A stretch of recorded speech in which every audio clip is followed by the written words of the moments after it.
ইলিশ ভাপা, ইলিশ পাতুরি তো সবসময় খাওয়া হয়, কিন্তু কলাই পাতার মুড়ে বেগুন দিয়ে দুর্দান্ত লাগে। আপনারাও করে দেখবেন, আমি আজকে করেছি।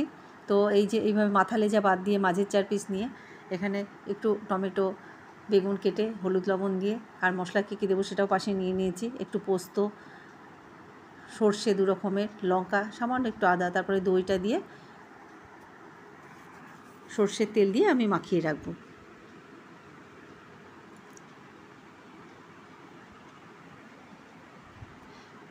এই 4 চামচ মতো সর্ষের তেল দিলাম, তারপরে এটা মাখিয়ে রেখে তারপরে মশলাটা করে আমি মশলাটাও দিয়ে আরও কিছুক্ষণ রেখে দেবো। 15 মিনিট মতো রেখে দেবো। ম্যারিনেট করে রাখার পরে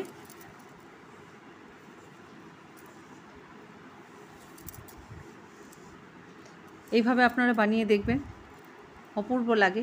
পাতুরি তো সবাই করে অন্যরকমভাবে পাতায় মুড়ে, কিন্তু আমি এইভাবে করি, দুর্দান্ত লাগে খেতে। এক ইলিশেই সব ভাত ফিনিশ হয়ে যাবে।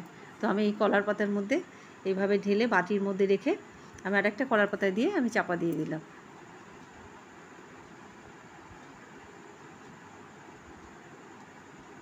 কড়াইয়ের মধ্যে জল দিয়ে আমি বাটিটা রেখে ঢাকনা দিয়ে, ঢাকনার মধ্যে ওই বিনটার মধ্যে একটা লঙ্কার টুকরো দিয়েছিলাম। তো এই যে ভাপা আমার হয়ে গেছে। তো এইভাবে ভাপা বানিয়ে কার কার ভালো লাগে অবশ্যই করে দেখবেন, খেতে কিন্তু দুর্দান্ত হয়। পাতার মধ্যে মুড়ে ভাপা খেয়ে দেখবেন।